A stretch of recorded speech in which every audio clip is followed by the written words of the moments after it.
की भी सत्राजित के सत्यभामा के एक बार मान का मर्दन करने के लिए ठाकुर जी बोले हम तो देखो पति हैं, हम तो कुछ ज्यादा कह नहीं सकते। सत्यभामा जी को अपने रूप की बड़ी गर्विष्ठता, अपने रूप का बड़ा अहंकार कि मैं बहुत सुंदर हूं। और निश्चित है भगवान की 16,108 पटरानियों में सबसे ज्यादा सुंदर रूप से यदि कोई है तो वो सत्यभामा है। लेकिन बंधुओं, रूप की सुंदरता कुछ ही दिन बढ़िया लगती है, स्वभाव की सुंदरता निरंतर बढ़िया लगती है। श्री रुक्मणी जी स्वभाव से सुंदर है। रूप की ऐसी सुंदरता सत्यभामा जी के भीतर, अपने रूप के आगे वो किसी को नहीं समझते। ठाकुर जी के निज 3 पार्षदों को अभिमान हो गया। सबसे पहले तो श्री सुदर्शन जी, उनको अभिमान हुआ कि हमसे ज्यादा शक्तिशाली दुनिया में कोई नहीं। दूसरा अभिमान गरुण जी को हुआ कि हमसे तेज कोई नहीं चल सकता। और तीसरा अभिमान भगवान की पटरानी सत्यभामा को हुआ कि हमसे सुंदर कोई नहीं। और तीनों के मान का हनन करने के लिए ठाकुर जी ने हनुमान जी को बुलाया। जो मान का हनन करे, जो अभिमान दूर करे, वो श्री हनुमान जी। भगवान ने स्मरण किया, बोले देखो ये तीनों हमारे इतने सन्निकट रहते हैं कि हम कितना भी कहें सुनते नहीं। ये बात निश्चित है बंधुओं, आप जब जिसके बहुत सामीप्य में रहने लग जाते हो ना, वो आपकी गलती सुधारने का प्रयास करेगा तो भी नहीं सुधरोगे आप, क्योंकि अति सामीप्य में दोष होता है। कोई बाहर का व्यक्ति आकर के टोकेगा, समझाएगा, तभी सुधर पाओगे आप। ये प्रमाण है। ठाकुर जी बोले हम हैं तो द्वारिकाधीश, लेकिन अब इन तीनों को हम समझा नहीं सकते, समझते हैं नहीं। इसलिए अब किसी को ऐसे को बुलाया जाए जो इनके मान का हनन करे, इनके अभिमान को दूर करे। और मान का हनन करते हैं इसीलिए हनुमान जी को आमंत्रित किया द्वारिका। हनुमान जी महाराज द्वारिका आ गए।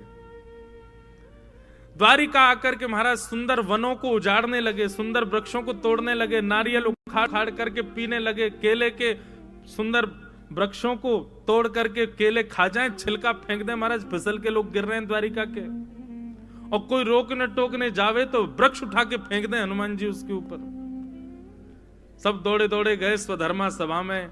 हे द्वारिकाधीश, एक बानर घुस आया है द्वारिका में, पूरी द्वारिका उजाड़ दी है उसने, आप कृपा करो।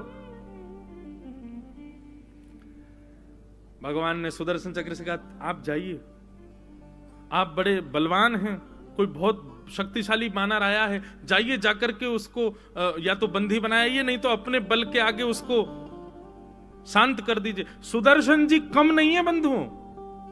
सुदर्शन जी यदि अपने पे आ जाएं तो एक क्षण के अंदर पूरे समुद्र को सुखा सकते हैं, इतना तेज है सुदर्शन जी में। उनको सामान्य मत समझिए, ठाकुर जी के सुदर्शन सामान्य नहीं है। सुदर्शन जी बोले जी महाराज अभी जाता हूं, ये बानर तो मेरे बाएं हाथ का खेल, बाएं हाथ की इकन्नी उंगली का खेल, अभी जाता हूं। सुदर्शन जी महाराज जैसे ही गए, बोलो गंगा मैया की जय।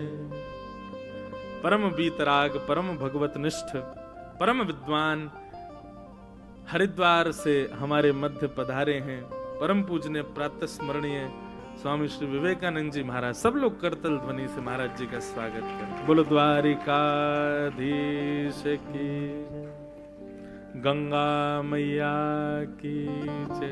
जय हो विराजो महाराज। जय श्री कृष्ण। गंगा मैया तुम्हारी जय जय हो, गंगा मैया तुम्हारी जय जय हो, गंगा मैया तुम्हारी जय जय हो, मैया तुम्हारी जय जय हो, विष्णुपदी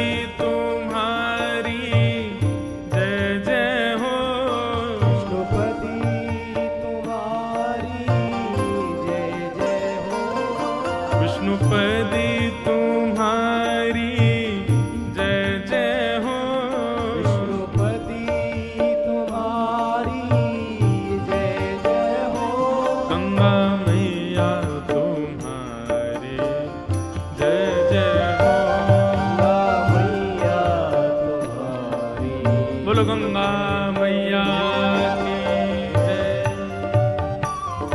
देखो, हम ब्रजवासी यहाँ आए तो गोमती जी में यमुना जी का संगम हो गया, तो गोमती यमुना समुद्र संगम। लेकिन आज हरिद्वार से महाराज जी पधारे हैं तो कहीं ना कहीं आपके संपूर्ण अंग में कहीं तो गंगा जी अवस्थित हैं। आप हरिद्वार में रहते हैं और संपूर्ण जीवन गंगा जी के तट पर व्यतीत हरिद्वार भगवत धाम में हुआ है, तो निश्चित है कि पूरे तन का निर्माण गंगा जल से ही हुआ है। तो महाराज जी यहां पर जितने क्षण भी विराजमान रहेंगे मानो गंगा जी का गोमती जी में मिलकर के समुद्र संगम। देखो यहां पर तीर्थराज प्रकट हो गया है हमारे ब्रज द्वारिका मिलन महोत्सव में। अभी कहां कहां से वैष्णव संत जन पधारेंगे, उतना आनंद होता रहेगा। तो मैं क्या निवेदन कर रहा था, सुदर्शन जी को भेजा ठाकुर जी ने, जाओ एक बानर घुसे आया है। पहले सुदर्शन जी बोले भगवान किसी और को भेज दो ना, ये इतने छोटे से काम के लिए मैं क्यों दिख रहा हूं आपको। भगवान बोले तुम ही जाओ। आज्ञा मान करके सुदर्शन जी ऐसे जा रहे थे जैसे उनके लायक ये काम ही नहीं है, जबरदस्ती ठाकुर जी भेज रहे। सुदर्शन जी जैसे कि कहां है भाई बानर, बोले वो बैठा, वो वन उजाड़ रहा है पूरी द्वारिका के सुंदर वन को। सुदर्शन जी ने जैसे प्रवेश किया बोले इसके लिए तो एक अणु मात्र तेज ही काफी है। एक अणु तेज भी, 1% तेज भी सुदर्शन जी का इतना तेज है कि उसके सामने सूर्य भी फीका है। उन्होंने 1% अपने एक अणु तेज को प्रकट करके जैसे ही हनुमान जी पर आक्रमण किया, हनुमान जी बोले कहां क्या चमक रहा भाई, बड़ा डिस्टर्ब कर रहा हमको खाने पीने में। पकड़ करके सुदर्शन जी को ऐसे कांख में दबा लिया। सुदर्शन जी महाराज की जीभ बाहर निकल आई, बोले जे भाई क्या खूब जोर लगा लिए, 100 के 100 अणु तेज प्रकट कर दिया, लेकिन हनुमान जी के बाम से नहीं निकल पाए। शाम हो गई, सुदर्शन जी नहीं आए। द्वारिका के लोग गए स्वधर्मा सभा में, हे द्वारिकाधीश, बोले बानर ने पूरी द्वारिका उजाड़ दी है, पहले तो वन में ही था अब तो घरों को तोड़ रहा है। भगवान बोले हमने सुदर्शन जी को भेजा था, वो कहां गए। बोले पता ही नहीं है, आते पते नहीं है, बस एक क्षण के लिए उनका तेज दिखा पर अंतर ध्यान हो गए, कहां गए किसी को नहीं पता। भगवान बोले सुदर्शन जी, तभी भगवान ने कहा गरुण जी आप जाओ, आप देख के आओ और सुनो। हमें तो लगता है सुदर्शन जी को, सुदर्शन जी के वश में ना आने की सामर्थ्य केवल हनुमान जी में है, कहीं वानर के रूप में हनुमान जी तो नहीं आए। आप इनको तुरंत जाकर के बोल के आओ कि शीघ्रातिशीघ्र मेरे पास आवे। गरुण जी बोले भगवान शीघ्रातिशीघ्र शब्द प्रयोग करने की आवश्यकता नहीं, आपको पता नहीं मेरी गति कितनी तेज है, मन से भी तेज चलता हूं मैं, आप शीघ्रातिशीघ्र क्यों करें। ठाकुर जी बोले भाई हमको पता है कि वो हनुमान जी ही हैं और उनको अभी बुलाना बहुत जरूरी है, पूरी द्वारिका उजाड़ देंगे, बढ़िया उनसे कहना कि भोजन प्रसादी की व्यवस्था है, शीघ्रातिशीघ्र आए। गरुण जी बोले फिर आप बोल रहे हो शीघ्रातिशीघ्र, मत कहिए भगवान, अभी जाता हूं, अभी आया। जाओ। गरुण जी महाराज पहुंचे, हनुमान जी बैठे थे, केला खा रहे थे। गरुण जी ने आके प्रणाम किया, जय हो हनुमंत लाल, आइए आइए आइए। बोले वो हमारे सुदर्शन जी आए थे आपके पास, कहां हैं बेचारे। हनुमान जी ने अपनी बाम उठाई तो नीचे गिर पड़े। बोले जय रे, ये हमको बहुत परेशान कर रहे थे इसलिए हमने उनको बाम में भर लिया। बोले आपका इतना प्रताप है महाराज जी कि आपने सुदर्शन जी को बाम में भर लिया। गरुण जी ने बेचारे सुदर्शन जी उठाए, हृदय से लगाए, बोले चलो सुदर्शन जी। बोले मेरे तो प्राण निकलने वाले थे, आप थोड़ी बहुत देर नहीं आते तो सुदर्शन जी वैकुंठ ही पहुंच जाते। गरुण जी महाराज बोले भगवान आप द्वारिका धाम पधारे हैं, राघवेंद्र सरकार श्री कृष्ण रूप में द्वारिका में विराज रहे हैं, द्वापर चल रहा है, आपकी प्रतीक्षा में बैठे हैं, जल्दी पधारिए। हनुमान जी बोले आप पहुंचो, आपके पहुंचने से पहले पहुंच जाऊंगा। गरुण जी बोले क्या बताएं मां, भगवान कहते हैं शीघ्रातिशीघ्र, जे कह रहे हैं मुझसे पहले। अरे इनको पता नहीं है किसी को भी मेरी गति कितनी है, मैं मन से भी तेज चलता हूं। गरुण जी बोले नहीं मैं आपको लेने ही आया हूं, संगी चल दो, अभी पहुंचा दूंगा, आप पता नहीं कितनी देर में आओगे। बोले देर नहीं भाई, तुम पहुंचो, तुमसे पहले पहुंच जाएंगे हम। गरुण जी बोले ठीक है। जैसे गरुण जी उस बगीचे से निकले द्वारिकाधीश की सुधर्मा सभा के लिए, सुधर्मा स्वभाव में जाकर के गरुण जी कहना चाहते थे कि द्वारिकाधीश वे आ रहे हैं, ऐसा कहना चाहते ही थे कि भीतर जाके देखा तो द्वारिकाधीश के चरणों में श्री हनुमान जी महाराज बैठे, गरुण जी से भी पहले। पहला मान दूर हुआ श्री सुदर्शन जी का, दूसरा मान दूर हुआ श्री गरुण जी का, अब तीसरा मान क्या? सत्यभामा। हनुमान जी जब से आए तब से खड़े हैं और नेत्रों में अविरल अश्रुधार। भगवान बोले हनुमान जी समीप आ जाओ, पास आ जाओ, बैठ जाओ भैया, हृदय से लग जाओ। बोले नहीं, पहले मैं आपको प्रणाम करूंगा फिर हृदय से लगूंगा। ठाकुर जी बोले तो कर लो प्रणाम, तुमको आए हुए इतनी देर हो गई, ना प्रणाम कर रहे हो ना हृदय से लग रहे हो, बस रोए जा रहे हो। बोले प्रणाम अकेले ठाकुर जी को नहीं करता ना मैं, जब से आप वन से लौट करके आए हैं तब से मैंने प्रण लिया है कि जब तक जनक सुता जानकी जी आपके बगल में नहीं होंगी तब तक मैं प्रणाम नहीं करूंगा, पहले जानकी जी को बैठाओ। अब भगवान बोले जानकी जी ठीक है प्रतीक्षा करो, हम अभी आते हैं। भगवान गए, तुरंत अपनी सारी पटरानियों को बुलाया, अष्ट पटरानियों को, कहा कि भाई देखो हनुमान जी आए हैं। वो हनुमान जी तब तक प्रणाम नहीं करेंगे जब तक हमारे बगल में जानकी जी नहीं आएंगी। आप सब लोग आपस में निष्कर्ष कर लो कि जानकी जी के रूप में मेरे बगल में कौन बैठेगा, जो बैठेगा उसी के बाद ही हनुमान जी प्रणाम करेंगे। और ये बात विचार कर लेना, जानकी जी जैसा सौंदर्य, जानकी जी जैसी सौम्यता, जानकी जी जैसी मधुरता वो होनी चाहिए। अब चर्चा तो बहुत दूर की बात, सत्यभामा जी ने पहले हाथ उठा दिया, बोले महाराज ये तो कहने की बात नहीं है, पूरी द्वारिका जानती, मुझसे ज्यादा सुंदर कोई नहीं है। ये सब भी राजी हैं इस बात में, मैं आती हूं जानकी जी के रूप में। भगवान बोले पधारो। रुक्मणी जी भी मंद मंद मुस्कुरा रही थी, रुक्मणी जी ही तो जानकी जी हैं, लेकिन कह रही ठीक है कोई नहीं, इनको भी भगवान दो, मान ही तो दूर करना है। और महाराज आज वैसे तो सुंदर है सत्यभामा, लेकिन आज और सुंदर श्रृंगार किया। हनुमान जी महाराज खड़े हैं प्रतीक्षा में, नेत्रों से विरल अश्रुधार। जानकी जी को बुलाओ, जानकी जी को बुलाओ। नेत्र बंद करके खड़े थे, द्वारिकाधीश के बगल में आकर के परम सुंदर स्वरूप धारण करके श्री सत्यभामा जी आकर के विराजमान हो गए। हनुमान जी के नेत्र खुले, ठाकुर जी को देख करके मुस्कुराने लगे। ठाकुर जी बोले हनुमान जी प्रणाम कर लीजिए अब। हनुमान जी बोले पहले जानकी जी तो आ जाएं, बैठी तो है हमारे बगल में। महाराज ये जानकी जी हैं? बोले हाँ देखो जानकी जी तो हैं। अच्छा नहीं नहीं भगवान, जनक सुता जानकी जी तो सतयुग में ही हैं, हमें लगता है द्वापर में जानकी जी की सुंदरता की पराकाष्ठा तो कोई नहीं। आप विश्वास माने और बुरा ना माने, ये आपके आगे बगल में बैठी तो मुझे पता नहीं क्यों ऐसा मन में भाव आया कि हमारे राघवेंद्र सरकार कृष्ण रूप में बड़े दयालु हो गए, दासियों को भी बगल में बैठा लेते हैं, कितने दयालु हो गए। अब तो सत्यभामा का मुख इतना सा रह गया, बोले इनको मैं दासी दिख रही हूं। सत्यभामा जी उठ करके रोती हुई अपने कक्ष में चली गई। तभी श्री रुक्मणी जी का आगमन हुआ। रुक्मणी जी को देखते हनुमान जी महाराज मदमस्त हो गए, नृत्य करने लगे, आहा चरणों से जाकर के लिपट गए, तब दंडवत प्रणाम किया श्री ठाकुर जी को। तो तीनों मानों को हनुमान जी के द्वारा द्वारिकाधीश ने द्वारिका धाम में सिद्ध कराया, सुदर्शन जी, गरुण जी और श्री सत्यभामा। तो ये चर्चा क्यों शुरू हुई थी? सत्यभामा जी बड़ी सुंदर हैं, पर रुक्मणी जी का जो सौंदर्य है वो स्वाभाविक सौंदर्य है, रूप का सौंदर्य नहीं है।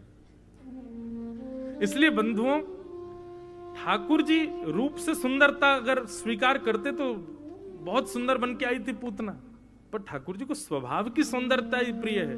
वही श्री कृष्ण जब मथुरा जाते हैं तो कुब्जा को सुंदर कहकर के पुकारते हैं, जिसकी कमर 3 जगह से टेढ़ी है। इसीलिए वैष्णवों को यह बात समझ लेनी चाहिए कि श्रृंगार और स्वरूप की सौंदर्यता, इससे द्वारिकाधीश कभी नहीं रीझेंगे। स्वभाव को सुंदर बनाओ। ये छल कपट बाजी ये सब ठाकुर जी को प्रिय नहीं है। आप बाहर से सुंदर हो, भीतर ये सब है, तो ये प्रिय नहीं है ठाकुर जी को। रुक्मणी जी ने पत्र में नवदा भक्ति की प्रथम भक्ति को विराजमान किया कि श्रुत्वा गुणान भुवन सुंदर शृण्वतां ते निर्विश्य कर्ण विवरै हरतुंगतापम् किरूपं दृशां दृशिमतामखिलार्थलाभम् त्वय्यच्युता विशति चित्रपत्रपं मे। रुक्मणी जी कहती हैं, हे नाथ, मैंने आपको कभी देखा नहीं है, केवल और केवल आपको सुना है। एक संतजन कथा में बता रहे थे कि जब ब्राह्मण ने जाकर के द्वारिकाधीश को पत्र सुनाया, ठाकुर जी से कहा कि ठाकुर जी पत्र आया है, कौंडन्यपुर के महाराजा भीष्मक राजा की बेटी रुक्मणी जी ने पत्र भेजा है। तो भगवान बोले पत्र पढ़ के सुनाओ। तो जैसे ही ब्राह्मण देवता ने पत्र पढ़ना प्रारंभ किया तो प्रथम श्लोक सुनते ही, 7 श्लोक नहीं सुने द्वारिकाधीश ने, प्रथम श्लोक सुनते ही ठाकुर जी अपने आसन से खड़े हो गए और कहने लगे, लाओ लाओ भाई, रथ की व्यवस्था करो, सब व्यवस्था करो, चलो कौंडन्यपुर चलना है। तो ब्राह्मण देवता बोले, भगवान पूरा श्लोक तो सुन लीजिए, पूरे पत्र तो सुन लीजिए, 7 श्लोक हैं, अभी एक ही श्लोक हुआ है। ठाकुर जी बोले, वो सब सुनाते रहना, तुम मार्ग में चलते चलते सुनाते रहना। बोले, तो आप कौंडन्यपुर जाने को तैयार हो गए, पहले समझ तो लीजिए कि रुक्मणी है कैसी। ठाकुर जी बोले, जो गुण हमको चाहिए वो गुण उनके प्रथम श्लोक में ही दिख गया। क्या है वो प्रथम गुण? कि रुक्मणी जी कह रही हैं कि मैंने आपको देखा नहीं, आपकी कथाएं सुनकर के आपसे प्रीति हुई है। ठाकुर जी कहते हैं, हे विप्र देवता, जिस वैष्णव को, जिस व्यक्ति को मेरी कथा में रति है, तो निश्चित है बाकी की भक्तियों में रति, बाकी के सदलक्षण और गुणों में रति उसकी होगी ही होगी। और नहीं भी कोई गुण होगा तो ये श्रवण भक्ति से वो गुण उसके भीतर आ जाएगा। एक प्रकार से ये कह दें, श्रवण भक्ति बंधुओं स्रोत है। यदि श्रवण भक्ति प्रारंभ हो गई, धीरे धीरे अपने आप सब भक्ति आ जाएंगी। आजकल क्या हो गया, यूथ के अंदर, समाज के अंदर थोड़ी भक्ति बढ़ी है, लेकिन कई चीज की भक्ति बढ़ी है। नाचने गावे की भक्ति बढ़ी है, सजवे धजवे की भक्ति बढ़ी है, अपने आप को भक्त दिखाने की भक्ति बढ़ी है। लेकिन उन्हीं लोगों को कथा में ले आओ तो कथा में रुचि नहीं है। इस बात का प्रमाण है कि आपकी भक्ति जो है वो केवल और केवल लोक रंजन के लिए है, ठाकुर जी के रंजन के लिए नहीं है। ठाकुर जी की रंजन की भक्ति जब प्रारंभ होगी तो सबसे पहले आपके भीतर श्रवण भक्ति आएगी। श्रवण, रुक्मणी जी श्रवण भक्ति की आचार्या हैं। तो ठाकुर जी से कहती हैं, मैंने केवल आपको सुना है, आपको देखा नहीं है, और सुनकर के आपको अपना प्रियतम मान लिया है। श्रवण भक्ति का और लक्षण बताते हुए श्री रुक्मणी जी कहती हैं, हे नाथ, भले ही किसी ने आपको देखा ना हो, लेकिन आपके स्वरूप का वर्णन मात्र उसने सुन लिया हो, तो निर्विश्य कर्ण विवरई हरतोंगतापम, अपने कानों से यदि आपकी भक्ति का श्रवण कर ले तो श्रवण मात्र से उसके हृदय के जितने भी ताप, संताप, पाप आदि व्याधि, जो भी कुछ उसके हृदय में आपकी मिलन में बाधा बन रहे हैं, आपकी श्रवण भक्ति से वो सब नष्ट हो जाएंगे। नाथ, श्रवण भक्ति की महत्व को भी श्री रुक्मणी जी बताती हैं। रूपम दृशाम दृशिमताम अखिलार्थलाभम त्वय्यच्युता विसति चित्रम पत्रपम में। वैसे तो आपका रूप देखने मात्र से व्यक्ति के सारे विषाद नष्ट होते हैं, पर भगवान, मैं जो जानती हूं कि आपके रूप से भी ज्यादा आपकी कथा में सामर्थ्य है, आपके गुणानुवादों में सामर्थ्य है विषयों को नष्ट करने की। ठाकुर जी को रोज देखता था कौन? धृतराष्ट्र। रोज देखते थे समस्त कौरव, लेकिन अपने को भावों को नष्ट नहीं कर पाए। रोज देखते थे युधिष्ठिर, रोज देखते थे भीम, लेकिन अपने हृदय में प्रेम लक्षणा भक्ति को जागृत नहीं कर पाए। रोज देखता था अर्जुन, लेकिन उसके हृदय में भी प्रेम लक्षणा भक्ति कब प्रकट हुई? जब ठाकुर जी ने श्रवण कराया, जब गीता सुनाई, तब अर्जुन कहते हैं आप जो कहेंगे करिष्ये वचनम तब, आप जो कहेंगे मैं करूंगा नाथ, अब मुझे कोई संशय नहीं है। इसलिए भैया श्रवण भक्ति प्रधान भक्ति है, श्रवण भक्ति में रुचि जगाओ। और एक बात और, आप कहोगे कैसे रुचि जगाएं? प्रार्थना करो ठाकुर जी से, आपके चाहने से नहीं जगेगी, ठाकुर जी चाहेंगे तो ही श्रवण भक्ति में रुचि हो सकती है। और इस बात का भी प्रमाण, ये कोई मनमानी बातें नहीं है, इस बात का भी प्रमाण श्रीमद् भागवत में श्री सूत जी महाराज देते हैं कि ठाकुर जी की भक्ति, श्रवण भक्ति में, कथा में यदि रति है तो वह भी ठाकुर जी की इच्छा से ही हो सकती है।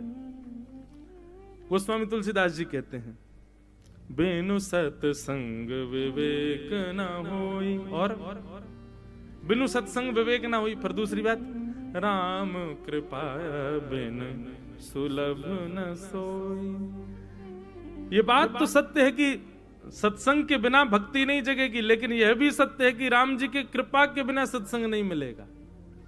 और श्रीमद् भागवत में सूत जी महाराज क्या कहते हैं कि धर्म स्वनिष्ठित पुंसाम विश्वक्सेन कथा सुय नोत्पादय दधिरतिं श्रम एव हि केवलम। आप कितना भी अन्य साधनों को कर लीजिए, अन्य साधन मतलब कितना भी तीर्थ यात्रा कर लो, कितना भी गोमती सागर में स्नान कर लो, कितना भी गंगा सागर में स्नान कर लो, कितना भी आप त्रिवेणी संगम प्रयागराज के स्नान कर लीजिए, आप कितने भी कुंभ के शाही स्नान कर लीजिए, ठीक है, सबका महत्व अपनी जगह है। लेकिन इनके भी जो महत्व आप सुनते हैं, हर की पौड़ी पर स्नान का महत्व, ऋषिकेश में स्नान का महत्व, सागर में संगम में स्नान का महत्व, ये सारे महत्व भी तब फलीभूत होते हैं, कब? जब यहां कह रहे हैं विश्वक्सेन कथा सुयह रतिम। यदि ठाकुर जी की कथा में आपकी रति हो रही है तो आपके समुद्र स्नान, नदी स्नान, तीर्थ यात्रा, शंकर जी पर बिल्वपत्र चढ़ाना, अलग अलग जगहों पर जाना, द्वारिकाधीश की ध्वजा अर्पित करना, 56 भोग के मनोरथ करना, ये सारे आपके तब फलीभूत माने जाएंगे, कब? जब आपकी कथा में रति होगी। समझ में आ रही है बात? नहीं आ रही? आप कितना भी अन्य साधन कर लीजिए, कितनी भी तीर्थ यात्राएं कर लीजिए, और सबको करने के बाद एक बार कथा में जाकर के बैठिए। यदि कथा में आपको रुचि बन जाए, अच्छा कथा में रुचि बन जाए, इसके भी कैसे पता चले कि रुचि बन गई है? अब आप लोग यहाँ आए हो, इतनी दूर से आए हो, तो क्या करें, दिन भर कुछ काम तो नहीं, कथा सुननी पड़ेगी जबरदस्ती, ऐसे नहीं। रुचि बनने का मतलब है कि आप ये तक भूल जाओ कि कब 1 बज गए और कब कथा विश्राम हो गई। 1 बजने पर आपके मन में आए कि अभी तो अभी तो प्रारंभ ही हुई थी, इतनी जल्दी विश्राम भी हो गई। ये होता है कथा में रुचि बनना। कथा में रुचि बनने का दूसरा अर्थ क्या है? बाग गदगदा द्रवते यस्य चित्तम रुदत्य भिक्षणम हसति क्वचिच्च विलज्ज उद्गायत नृत्यते च मदभक्ति युक्तो भुवनम पुनातु। वाणी गदगद हो जाए सुन करके, नेत्र सजल हो जाए सुन करके, निर्लज्ज होकर के, आगे पीछे वाले क्या सोचेंगे, निर्लज्ज होकर के नृत्य करने का मन करने लग जाए, और किसी को दिखाने रिझाने के लिए नहीं, बस श्याम सुंदर के लिए, ऐसी भावना हृदय में प्रकट हो जाए, समझो मदभक्ति युक्तो भुवनम पुनातु। तब समझो कि आपके अंदर कथा के प्रति रति जगी है, और यही रति इस बात का प्रमाण है कि आपके अन्य सब साधन ठाकुर जी स्वीकार करते हैं। आप 56 भोग लगाओ, ध्वजा चढ़ाओ, गिरिराज जी की परिक्रमा कर आओ, संत जनों को प्रणाम कर दो, संगमों में स्नान कर लो, लेकिन कथा में आती हो लगे कब 1 बजेंगे, कब भोजन होगा, कब यहां से जाएंगे, कब कुछ होगा, कब कोई भजन आएगा, कोई कीर्तन आएगा। अच्छा, मैंने भी एक नया नियम शुरू कर दिया। अभी क्या होता है कि लोग बाग प्रश्न पत्र भेजते हैं तो उसमें लिख के, महाराज जी 1-1.5 घंटा में एक भजन सुना दिया करो।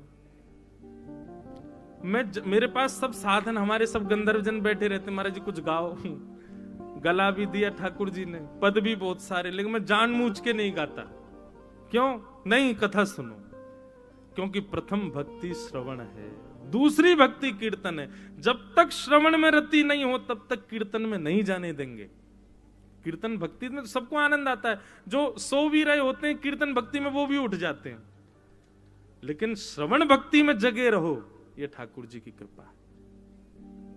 तो श्रवण भक्ति ये प्रथम भक्ति है। रुक्मणी जी को अपनी प्रथम पटरानी के रूप में केवल ये गुण देख करके ठाकुर जी ने स्वीकार किया। एक पति अपनी गृहिणी को उसकी एजुकेशन देख करके ले, रूप देख करके ले, परिवार देख करके ले, सौंदर्य देख